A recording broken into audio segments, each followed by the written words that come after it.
Hello, good morning to everyone. You are most welcome in our YouTube channel Learning with Rajesh. Learning with Rajesh में आपका बहुत बहुत स्वागत है। आज हम वैदिक सभ्यता का भाग 2 करने जा रहे हैं।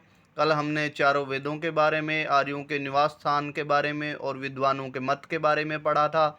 आज हम उसी सीरीज़ को आगे बढ़ाते हुए जानेंगे कि आर्यों को जानने के लिए वेदों को जानना जरूरी है और वेदों में यानी ऋग्वेदिक काल महत्वपूर्ण काल है कॉम्पिटिटिव एग्जाम के लिए। सबसे पहले ऋग्वेदिक काल 1500 बीसी से 1000 बीसी के बीच के काल को ऋग्वेदिक काल यानी इसकी रचना इसी बीच में हुई है।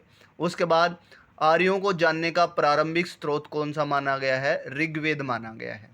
उसके बाद ऋग्वेद में वर्णित नदियाँ, यहाँ से महत्वपूर्ण प्रश्न आता है बार बार कॉम्पिटिटिव एग्जाम में कि सबसे महत्वपूर्ण नदी सिंधु नदी को माना है उन्होंने, और दूसरी महत्वपूर्ण नदी सरस्वती नदी माना जाता था और इसे नदीतमा भी कहा गया है। इंपॉर्टेंट क्वेश्चन पेपर में आएगा कि नदीतमा कौन सी नदी को कहा गया है वैदिक काल में, तो आप आंसर देंगे सरस्वती नदी को कहा गया है।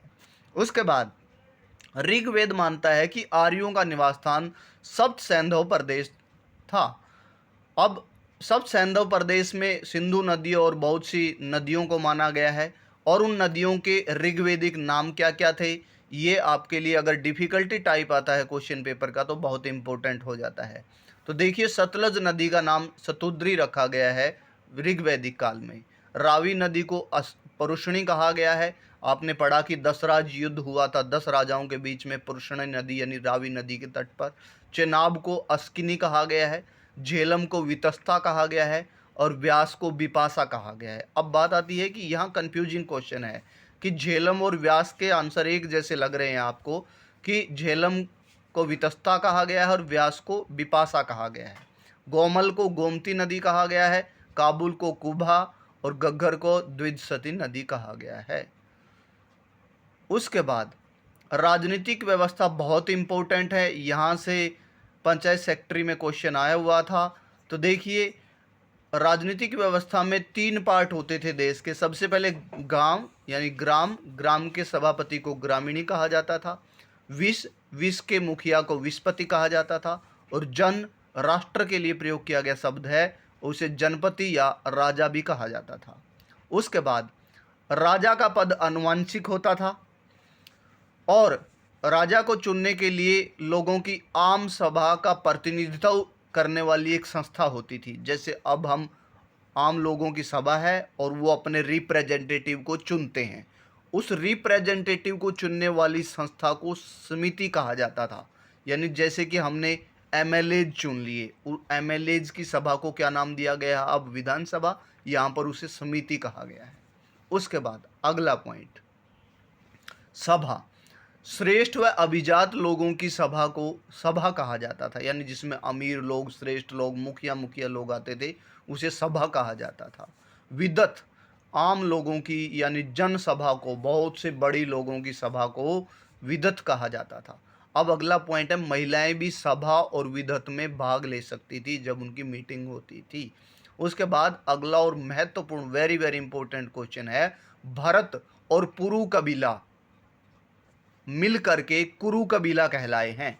भरत और पुरुओं के बीच में दोस्ती हो गई और उनसे बनने वाले कबीले का नाम कुरु कबीला कहलाया, कौरव कहलाए। उसके बाद सपस उस समय गुप्तचर लोगों को कहा जाता था। गोचर भूमि का अधिकारी ब्रजपति कहलाता था, वेरी वेरी इंपॉर्टेंट क्वेश्चन है। और न्यायाधीश को उसमें प्रश्न विनाशक कहा गया है। उसके बाद सामाजिक व्यवस्था, यहाँ से भी कम्पिटिटिव एग्जाम में बहुत बार क्वेश्चन आता है कि आर्य समाज कैसा था? पितृसत्तात्मक यानी पुरुषों की ज़्यादा चलती थी। उसके बाद संयुक्त परिवार वहाँ पर होते थे। उसके बाद ऋग्वेद में बोला गया है, ऋग्वेद के 10वें सूक्त में कहा गया है कि 4 वर्ण होते थे। यहाँ पर वर्ण का मतलब रंग से नहीं है, वर्ण का मतलब ऑक्यूपेशन से है भी। 4 प्रकार के लोग होते थे, चारों के अलग अलग पेशा यानी व्यवसाय होता था। उसके बाद उस समय बाल विवाह नहीं होते थे, पर्दा प्रथा नहीं थी, पुनर्विवाह हो जाते थे, स्त्रियों को शिक्षा पाने का अधिकार होता था, स्त्रियां यज्ञ में भाग ले सकती थी। अब यहाँ से क्वेश्चन आएगा, ये वाला कथन सत्य है या ये सत्य नहीं है? बहुत इंपॉर्टेंट पॉइंट है, याद रखिएगा। उसके बाद दास प्रथा के बारे में, कि वहाँ पर दास प्रथा होती थी। ये प्लस और माइनस मैंने लगाया है कि ये प्लस पॉइंट है, नेगेटिव पॉइंट ये कि हमने पाया कि वहाँ पर दास प्रथा होती थी। उसके बाद धार्मिक व्यवस्था, यहाँ से कई बार एचएसएससी में प्रश्न आया है और आने की संभावना भी है। उस समय 3 प्रकार के देवता मानते थे आर्य लोग। आकाश के देवता अलग, अंतरिक्ष के देवता अलग, पृथ्वी के देवता अलग। आकाश के देवताओं में सूर्य, मित्र, पुषण, वरुण और विष्णु को माना गया है। ट्रिक याद करने की ये है, विष्णु और वरुण अपने मित्र के साथ सूर्य देखने गए आकाश में, ये आपको याद हो जाएगा। पुषण, पुषण पहले हम देखेंगे कि पशुओं का देवता था। पशुओं, उत्तर वैदिक काल में इसकी स्थिति बदल जाती है, वो आगे हम जानेंगे। उसके बाद अंतरिक्ष के देवता, अंतरिक्ष के देवता इंद्र, रुद्र, मरुत और वायु को अंतरिक्ष के देवता माना गया है। पृथ्वी के देवताओं में अग्नि, सोम, पृथ्वी, बृहस्पति और सरस्वती को माना गया है। उसके बाद पहला महत्वपूर्ण देवता कौन सा होता था? पहला में इन सभी देवताओं में से पहला महत्वपूर्ण देवता कौन होता था? इंद्र। और इंद्र को पुरंदर भी कहा गया है, यानी शत्रुओं के किले को ढहाने वाला पुरंदर कहलाता है। उसके बाद दूसरा महत्वपूर्ण देवता अग्नि देवता होता था, जो कि देवताओं और मनुष्यों के बीच में मध्यस्थ यानी बिचौलिए का काम करता था। उसके बाद तीसरा महत्वपूर्ण देवता वरुण देवता होता था, जिसे जल निधि भी कहा जाता था। आई होप कि आपको सेशन बहुत अच्छा लगा होगा। और कल के जो टॉपिक था उससे और आज से मैं आपको 5 प्रश्न पूछना चाहूँगा। आई होप कि आपको उन 5 प्रश्नों का आंसर आता होगा। किस वेद को ब्रह्म वेद भी कहा जाता है? पहला प्रश्न ये है आपके लिए। दूसरा प्रश्न है, जब महाभारत को महाभारत कहा जाने लगा, सतश्री संहिता कहा जाने लगा, उसमें कितने श्लोक हो गए थे? उसके बाद रामायण का अंतिम कांड का क्या नाम है? उसके बाद अगला पॉइंट आपके लिए आता है कि समिति का क्या कार्य होता था या समिति किसे कहा जाता था।